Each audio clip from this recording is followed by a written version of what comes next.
wipe yet. I'm not live on us yet. Oh yes, we are live. Soulbox is in the building. Box is live. Monks Wolves, what are we singing? We're not quite live. Not quite live. It might take a couple of seconds. OTC, what are you saying? Mine just says waiting for OTC. Okay. This strange. Oh, a double screen, yeah, people. live. Oh Amazing. yes, we are live. Oh, hello. Building. Okay, we're good fools. We're live. We're good. Look at that. Right. Maybe what you need to do is mute your Mine phone. says waiting for OTC. Yeah, just mute your phones. Yes, please. We're all live. It's happening. Great. Woo! Yo! We did it. Well done, Daniel. Oh yes. I mean, I didn't do anything. I'm so proud of you, Daniel. It's the peoples that the gremlins in the building. That's Ian, isn't it? So I can't call him a gremlin. He's a superstar. Anyway, We love you. it's all suffered. Thanks, Ian. Thanks, you, Gremlin. Cheers, Gremlin. Oh, There we go. well, he just looked at him and was like, "You calling me a gremlin?" Anyway, Oh, Charlotte, yes. guys, good to see you. How is everyone doing? I know we've got Good man. everyone doing. Good. I'm doing all right. It's lovely to see you all. Yeah. What have you been up to today? We've been Filming. filming a video today. I saw you guys filming. That was fun. Yeah, we've been filming a video eating gross food. Everyone else is fine, pretty much, but I gag. Oh hard. no. It's grim. So that was fun, I guess, a bit. We got Mackies out of it though, so that was all right. Just to get rid of the stench, we ordered Mackies. So Veggie. strong day, strong day. We did some filming in public today, so I went out with one of the boys on my phone and had earphones in, and they basically just got me to do a load of ridiculous stuff in public, which was That's amazing. incredible. It was so fun. Why is that coming out? On Monday, it's going to be part of our show on Monday, so Oh, that's sick. it's going to Yes, be really good. guys. That's We've wicked. been filming as well. And it was one of those beautiful technology days where half our footage deleted. So we're going to do it no. all over again, which is going to be fun. But no, it's all good. We can bring it back. You're learning, aren't you? We've never done that. Apparently, we've never done this before. So apparently, it's hard work sometimes. But That's brilliant. That's hilarious. I guess I've been filming as well. We did this segment today called Youth Group Wars, which is Nice. coming out on Friday. So we had a whole bunch of youth groups from Manchester and beyond Manchester that joined in for some competitions. We're doing like a little competition for 4 to 5 weeks, and the prize is a £200 Amazon voucher. ooh, Was it pretty- Hello. Isn't it? That's That's incredible. For the youth group. For the youth group. Oh, For the youth- wow. They can use it Nice. whatever they want to, whether they want to, I don't know, buy a new sofa or maybe buy some dignity. Some of them got humiliated. Some people Nice. humiliated on these youth group wars, but it's all good. So, right, so we're doing these sessions on Wednesday at 5 p.m.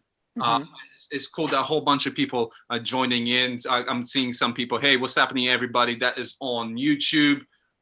Everybody here is on webinar as well. Shout out to you guys. Thank you so much for joining us today. So we're doing these sessions called The Higher Life. We've been doing a whole bunch of tours. And if you saw it at the very beginning, there was some footage of when we were actually able to do tours, because we are all in bands, right? You know, Gina, you're part of OTC, Sammy, you're part of Soulbox, Mark, you're part of Monks Wolves, and I'm part of Brightline. And most likely you have seen all of us in your school. And you've seen us perform, and you've been to gigs as well, which is amazing. We miss doing that, but we've decided to do these sessions on the Wednesday just to understand a bit more about Jesus, right? Just to know what this crazy adventure is. What does it truly mean to be a follower of Jesus? Because I mean, all 4 of us, we follow Jesus, don't we? You know, we all love Jesus, and Jesus is such an important part of our life. So we just kind of want to share a bit about our stories, chat a bit about that, and I thought it would be really cool because we always talk about this thing called the gospel. That's a word that we use a lot here at work when we're writing music, when we have these conversations about following Jesus. We talk about the gospel, but the gospel is such like a big word, and then a somewhat bizarre word. Not everybody really uses that word. So I don't know, Mark, can you just explain to us what the gospel is? What is the gospel? Well, Daniel, you should know. That's kind of awkward if you don't. But it's pretty awkward, but I can explain it. Basically, gospel literally translates to mean good news. Like that's what the word itself literally means.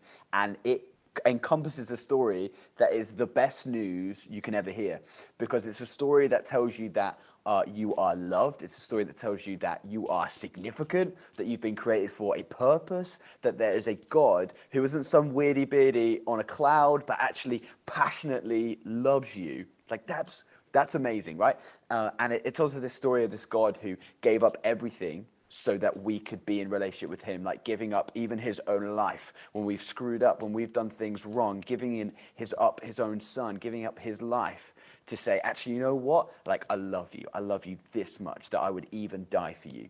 Like that puts on a price tag, that puts on a level of value on everybody that is unbelievable. So when we talk about the gospel, we talk about this good news, like it's something to soak in, it's something to really think about and go, oh shoot, like I'm worth that much, that the God that created everything would look at me, would look at you and say, you're worth everything to me. Like, it's the best news. And it literally translates to mean good news, because it is good. That's exactly what it is. It's amazing news. It's news that sets us free, news that gets rid of our guilt, news that can restore a relationship with the God who created everything. Like, that's pretty good news. That's pretty good news for me, I think. Like, I love it.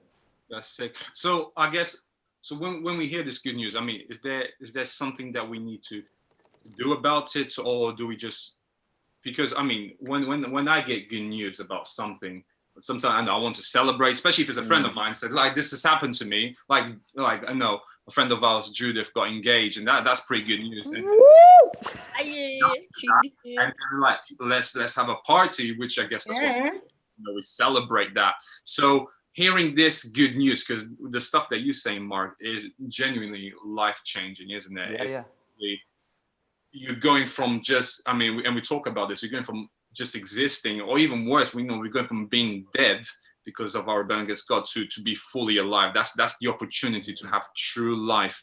Then my question is, so what do we do when we are presented with this good news? When we find out, when we hear about this, what do you reckon we should do about it?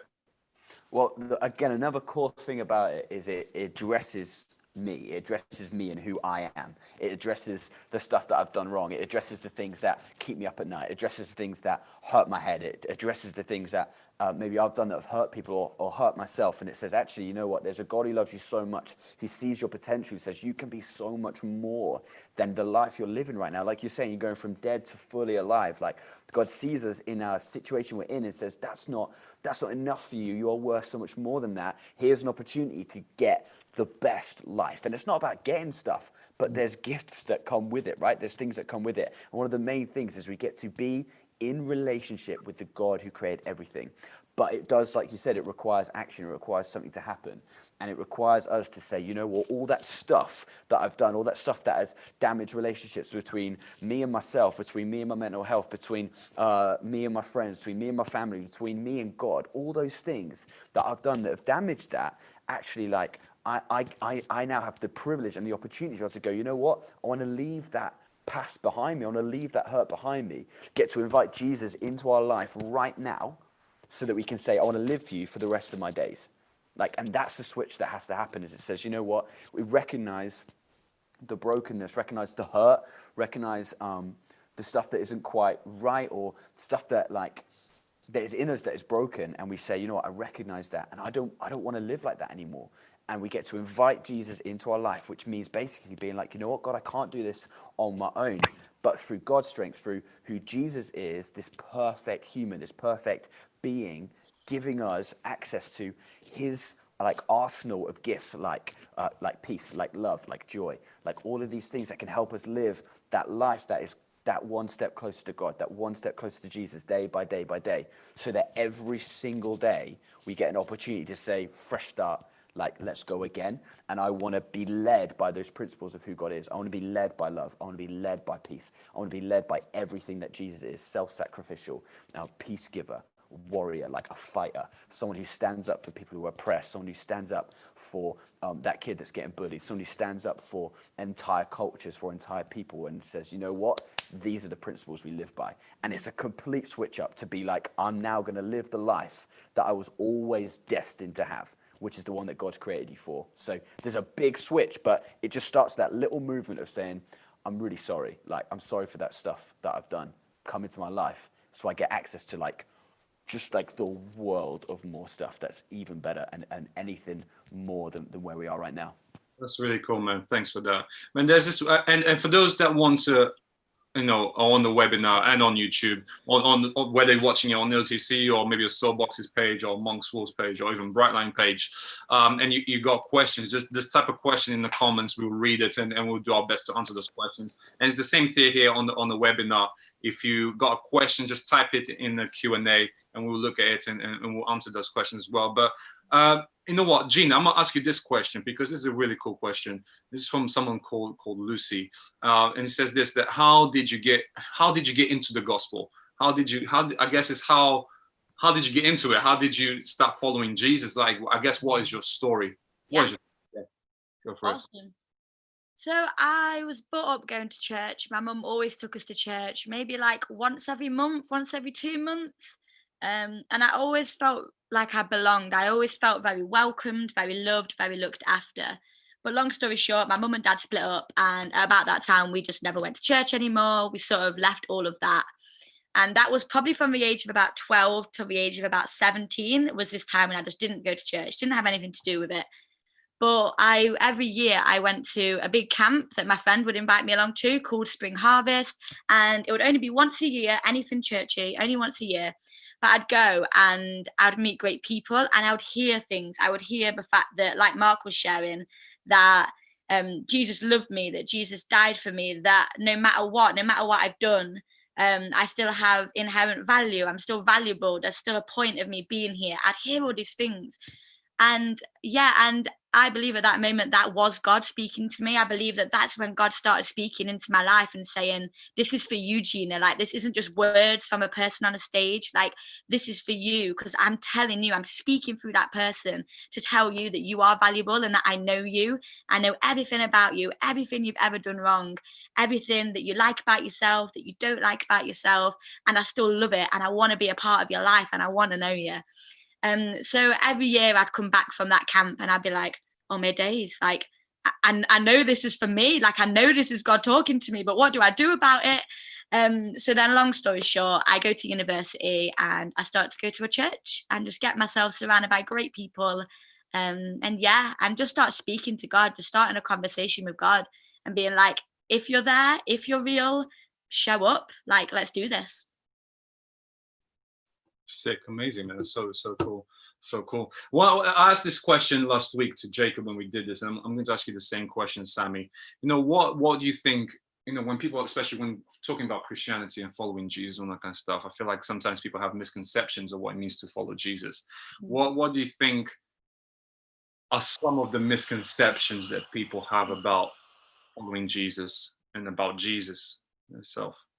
On like a relatable level, because like I was brought up, my mum like loves Jesus. Like, I mean, since I was this small, like the woman would always tell me, like, she wasn't messing around. She'd be like, Samantha, he loves you. He has an incredible plan for your life, a purpose for you. So like, I always used to think, like, what is that purpose? Like, what does that mean? And then when I'd look at my friends, like, who weren't Christians, their life was popping off. It looked like they could have so much fun. Like, I just wanted to kind of like, I looked at them and then I looked at my friends at church and it was very kumbaya and all, like, I don't know, it was just like weird and it just looked boring. So I think one of the biggest misconceptions that I had was that Christianity is boring. I made a deal with God. I was like, if you let me have like my teenage years, you know, like I always felt like God was real. So I wasn't messing about a little bit as well, because I was like, if you let me have my teenage years and let me have fun, and let me kind of have like some excitement and some like fun or whatever I was looking for in my life, then when I'm old, like Daniel's age, you know, like old, like 30 around there, you know, then I'll Shots fired. Wow. Not like that, Samantha. Then when I'm old like that, then I'll come in and be about like the church life. But what that really showed me is that life that I was trying to live, it wasn't going to give me any of the stuff that I was looking for. Like, yeah, you go out, you get drunk, you chat to a boy, you like take drugs or whatever, and it's fun, it's exciting. but it's kind of like a bungee cord, and you kind of jump off, you feel great, but it pulls you back to where you started. And I'd look at myself and be like, I feel more hurt, I feel more lonely, I feel more like depressed and sad than I actually was in the beginning. And it got to the point where I was so low, and there was just no coming back. I had to go back to what my mum said. And she said, there's this guy, there's Jesus, he's God, and he loves you. He's got an incredible plan and purpose for your life. He can give you everything that you're looking for. And I had to stop and think, if this is real, if he can do that, then I've got to try it. And I became a Christian when I was 18, way sooner than I thought I would be. And my life since then has just been this incredible like adventure with amazing people. Like, you guys are my people, and I can't imagine my life on any way, shape, or form without you guys having been a part of that. And that was that part of like that big misconception that Christians don't have fun. Like, we have so much fun together, and we laugh, we do things together like outside of work, and it's like the greatest thing. And the best part is being able to live out my dreams in a way that doesn't expose me to an industry that's bad for me. But I get to do music, I get to chat to young people, I get to do all that stuff that I love to do in this protected environment where like all that other insecurity, what other pop stars and stuff have to deal with, I don't deal with that, because God has got this incredible plan for me and I'm living it out every day. So yeah, the biggest misconception is that Christianity is boring. I had to learn that the hard way. But yeah. For sure, it definitely isn't, man. It is, and there's this sense of adventure, isn't it? You know, there's this guy that we work with, Tim, and he always goes on about like, man, this is the greatest adventure ever, because it is true. I mean, and ultimately, you look at, you see what Jesus said, right, in John 10:10. It says, you know, the enemy comes to kill, steal, and destroy, right? And we see that, you know, in the world that we live in, and that's because of, like Mark was saying, that's because of that kind of rejection of God. That's because of turning our back. We see death, destruction, and pain and suffering in the world. But then Jesus says this, which is so deep. And Jesus says, I've come to give life so that you can live life in all of its fullness. I'm like, why wouldn't you want to live life to the full? Why wouldn't you want to live life to the max, especially by the one who created the world, that made all of this, and he says to you that you can live life to the full, life to the max. Man, and even you look in the Bible, and which we're going to be talking about in the next few weeks, this amazing book of some crazy stories, and you see this one particular story where this guy, is praying, and then God gives him strength, and he manages to run faster than a car, and all that kind of stuff. It's just loads of like just weird stuff like that. I mean, even like, Jesus walking on waters, or you might like, man, there's no way that any of this is boring. Man, I enjoy putting myself out there. No, one of the things on my bucket list is swimming with sharks. Like, I am desperate to. Yeah. I don't get that. I don't get that one. I get that. I want to do that. It's like, why though? What? Just Yeah, sit why? with a Why? shark in the same water. It's mint. Have you not watched Jaws? Did you not Have you catch not that? watched Jaws? Have you not watched Jaws? So like my last birthday, which is when I turned 30. How Emily, old? What was that? What was that? How What was old? that? Sorry? You did, what? my 30th. When I turned 30, Emily gave me a present, and one of the gifts was to swim in the Philippines. And I was just so excited that I was going to be doing that, but then COVID happened. Oh, I'm sorry, mate. I didn't swim with sharks. I didn't even go to the Philippines. And maybe it's God protecting me. I don't know. I think so. I'd have to go with Yeah, that's exactly I'm what's with that. happening. Nevertheless, that's what I want to do. But I love that kind of stuff. I love, paragliding or jumping off stuff and then just kind of hoping for the best. It's just the adrenaline rush. I don't know. It's the adventure. I'm that guy who puts the GoPro on and then films himself doing stuff. But man, the whole sense of the Christian journey, it is a crazy adventure, because life in of itself, there's the ups and downs and the high mountains and the low valleys. But the thing is, and when we talk about this, and I know I'll bang on about this, the thing is, in the midst of all that, we are not alone. You know what I'm saying? In the midst of the exactly, nice one, Gina. Plug of the Brightline merch right there. Anytime. But during the I'm here for it. during the mountaintops and during the valleys, there is hope, and we are not alone. And this is the adventure that we are asking people to join in. And this is the good news. The good news that we are not alone. The good news that we have life. The good news that that there is more to life than just breathing, than just existing, isn't it? But there's more to life. What would you say, Mark? What would be, thinking about this good news and thinking about this gospel, what would be that one tip that you would give to someone who's watching it? And then we will look at some questions. And I don't know if any of you guys have questions on your feeds on YouTube or anything like that. So if you have, throw them out. But what would be one tip you'd be like, this is one thing I really want you to know? I would say, what have you got to lose? Like, what have you got to lose? Like, if you throw yourself in and you and you find a God who loves and adores you, what have you lost? Like, nothing. What you've gained is so much more. Like, I would say, like, my one bit of advice would be throw yourself in. Like it's the best opportunity you could ever have, because like we've talked about this stuff that, like, being able to put our mistakes, being able to put our hurts, being able to put our worries and our stresses down. But equally, there's a whole other side to this, which the Bible talks about eternal life, like, which we haven't even scratched the surface of, like, but that's a whole other part of this, is actually we get to be, like, with God in heaven, the most perfect place. We don't have a blueprint, we don't have a map of what it exactly looks like. All we know is that it's perfect.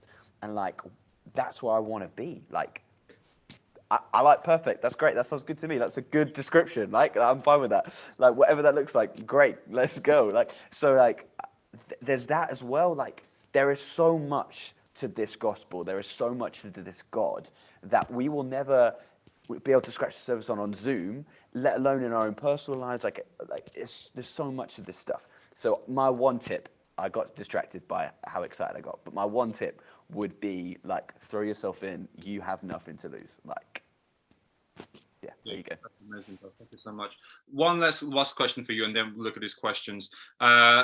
Sammy, do you think that the world needs good news? The world that we live in right now, do you think it needs good news? There is so much bad news. Like, there's so much bad news in the world that we live in. Like, you turn on the news every single day and you're hearing this is happening. Like, I'm like, one of my friends is calling me, there's another virus and I'm like, there's so much bad news surfacing everywhere. I think we definitely need good news. And the thing about, like, the gospel, there's good news that we love sharing with you guys is that it's like this message that will always be needed. Because as humanity, we will always need God. As humanity, like, we are so broken and we make so many mistakes. We will always need to know that there is somebody who loves us, even with all that stuff being a thing. Like, that's good news that I think anybody and everybody will always need to hear. Like, we definitely need good news. And that's why we do what we do, because we recognize that. And it was like at the beginning, Dan, when you were asking, I called you Dan. I never called you Dan. Lately, I've been calling you Dan. What's happening? It's because all your other friends call you Dan. That's what it is. I don't know if I like it. Daniel. When Daniel was chatting to Mark at the beginning and, like, said, like, if I hear good news, like our friend Judith's getting engaged, like, Daniel's an emotional guy, very emotional guy. He'll cry at anything pretty much. I kind of almost just can't wait for great life events in my life just so I can see him cry. So it's going to be fun. But, like, for me, it's like, as you guys are sharing and you're speaking about, what did you say? Birth of your kid. You don't even This care. is what I mean. You just want to see me cry. I'm excited. That's exactly. Anyway, next question.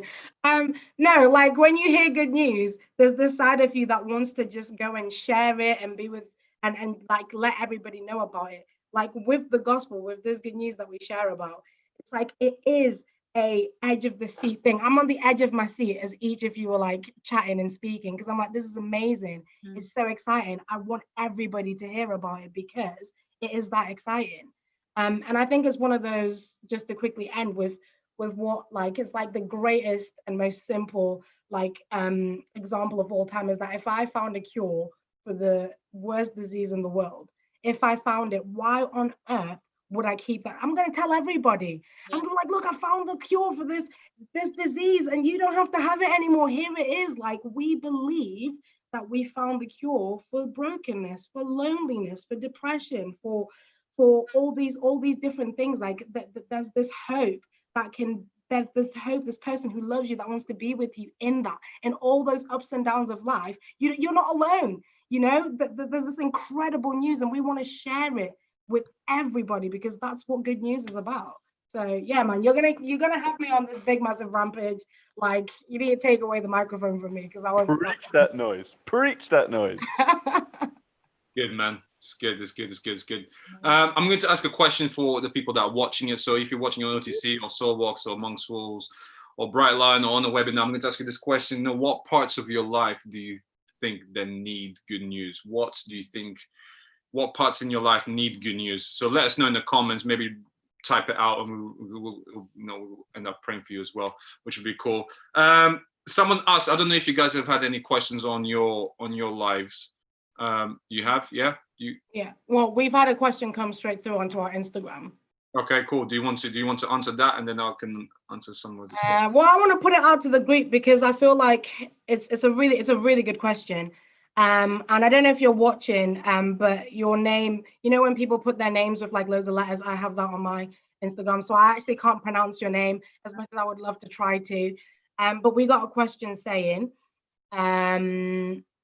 I would like to know where in the Bible does Jesus say he is God and he should be worshipped? And this person said, I'm a Muslim, so I believe he was the messenger of God and that he was a prophet, which is like so cool because Jesus, like to me, he was a messenger, he was a prophet, but he was also the son of God, and essentially he was God himself as well. And I guess it is such a good question because it is, where in the Bible does it say that? And I go back to when Jesus says, let me just get it up for you guys, in where Jesus says that I am the way, the truth, and the life. And he says, no one comes to the Father except through me. And that's in John 14, and it's in verse 5. And he says that, like he's saying, I am the way. He says, I am the truth, and I am the life. And nobody can get through to the Father except like through me. And for me, like the only being who exists who can say that is God. And even in other parts of the Bible, I don't know if you guys like want to expand on any things that you found in there. Like that's a good indicator to me that Jesus like is literally saying that he is God. And there's another bit as well in Matthew where Jesus says, "Who am I?" to his disciples, and they say, "You are the Messiah, the Son of the living God." And he says, I think he says like it says Jesus praised them for this, to be like yes, that's who I am, like, so there's so many little nuggets of Jesus being like, and so many things that we'll never see because we're not reading the Bible through heavy Jewish context or in the original language. There are so many moments, like all the I am statements, referring to that Yahweh, which was a name that God was called in the oldest times in the Bible, and then Jesus using that same phrasing to say who he is. There's so many little moments that we won't even be able to read on the surface, but as you dig deeper, you realize it's just like you said, it's Jesus loudly proclaiming like he's God, like he's the Son of God, like for sure. Yeah, I mean, you guys said it. There's loads of things that point to Jesus being who he says he was. I mean, and you see even in the Bible, whenever there's like, I guess like an angel or messenger, and then someone worships them, they're like, "Don't worship me. I'm like you. I'm not God. I don't deserve to be worshipped." But then there's this moment when Jesus, comes back to life and he's in the garden, and then Mary worships him, and Jesus doesn't fight her, doesn't say, "Don't worship me," and that's again indicative that he is who he says he is, that he is God. And there's this verse I'm trying to get up before so I don't say it wrong, in John 8:24, and Jesus says, "For unless you believe that I am, you will die in your sins." And later the crowd tries to kill Jesus, and then he says this, "Before Abraham was, I am." So again, he's just using the same kind of terminology to indicate who God is. So I think there's loads of stuff like that throughout scripture, which we can go, and we'll probably go a bit deeper in the following weeks, that kind of point to who Jesus is. And because it's important, especially if we're talking about us following Jesus, it's important to know actually who is it that we're following. That's we have.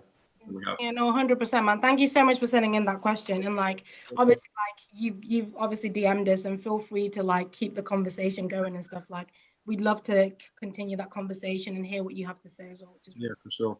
Yeah, thanks for sending that through. Did you say you have one, Marco? I had a comment saying that he likes my beard. So We like your beard too, Mark. Like your beard. Let me just see here. got a couple of good questions in the Q&A on Zoom. Yeah, I'm just seeing that as well. All right. I think this one was for you, Sammy.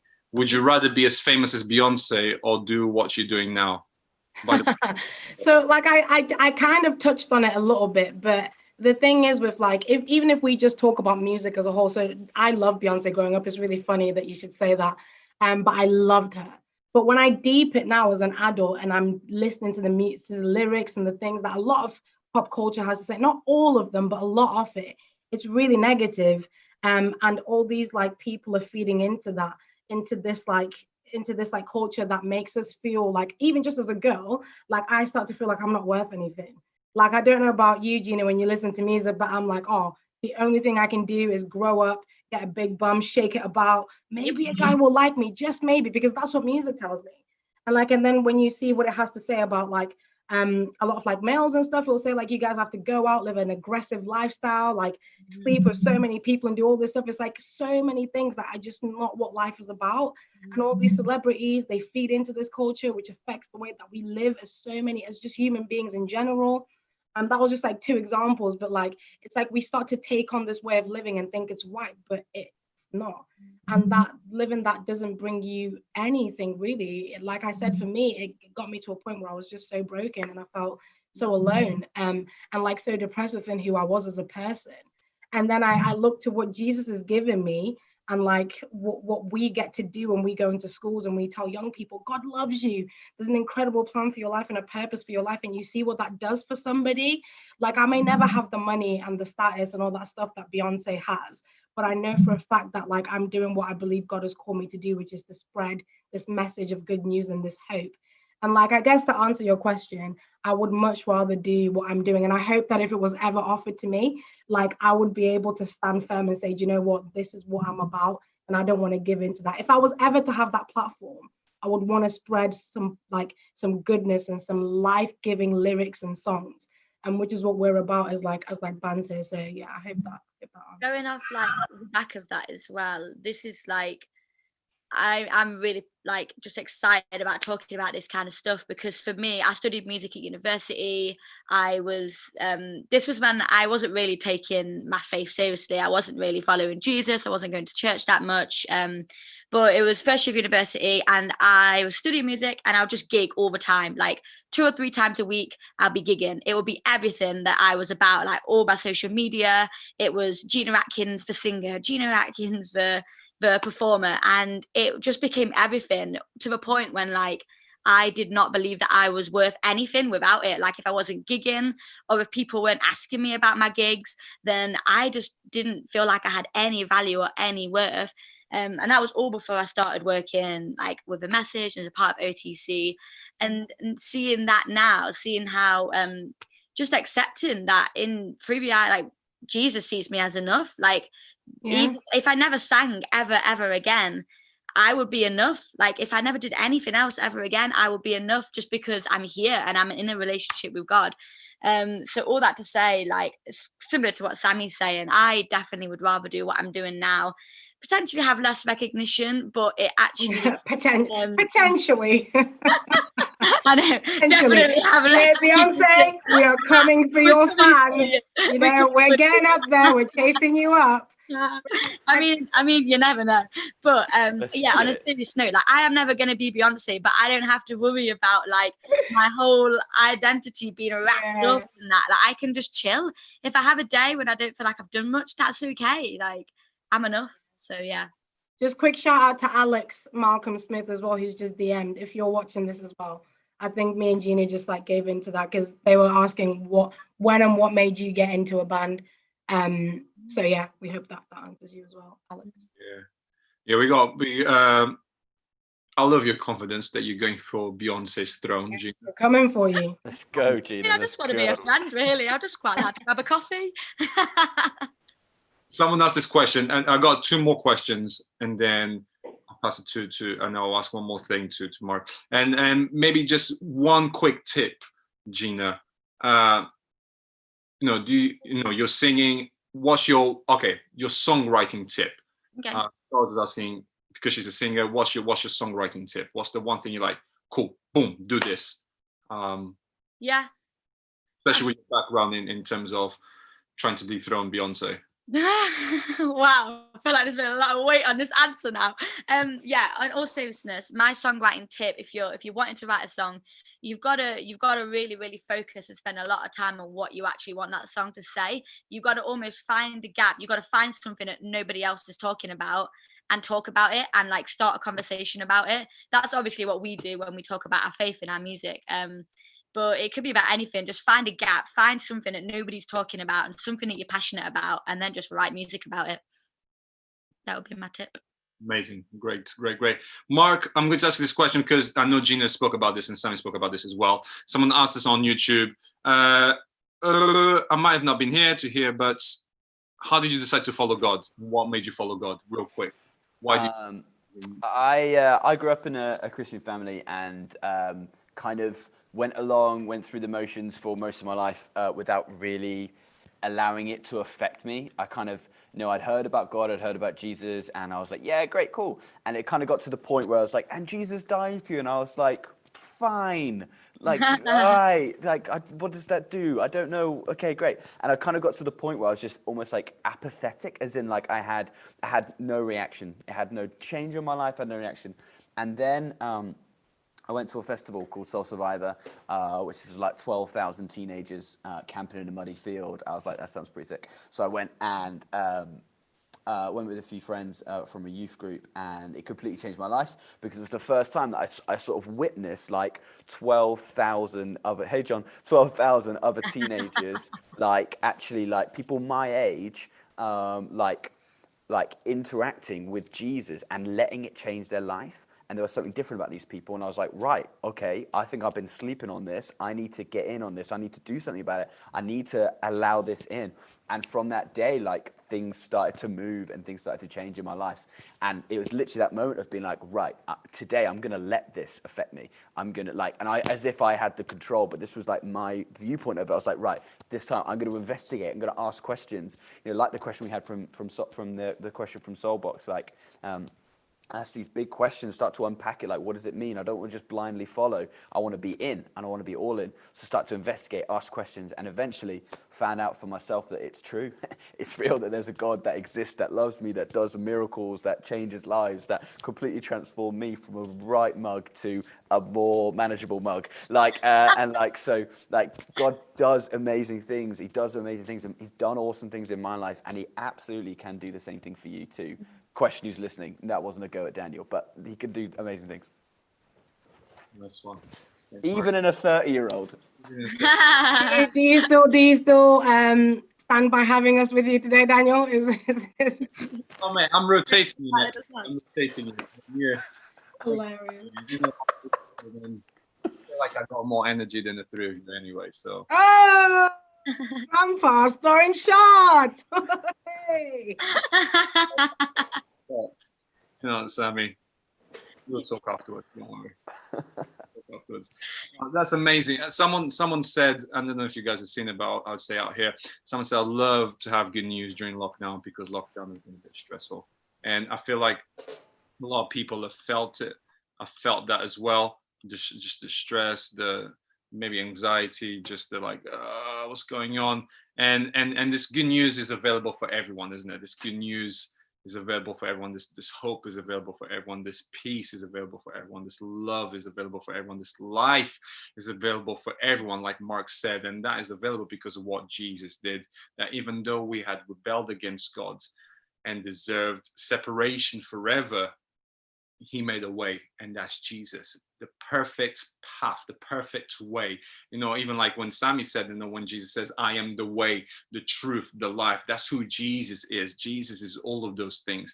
So he made it possible for us to be reconnected with God again, to have true life, true love, true peace, true joy, which is only found in Jesus and Jesus alone. And he made it possible through his death and his resurrection. Jesus dies on the cross, the death that we couldn't live.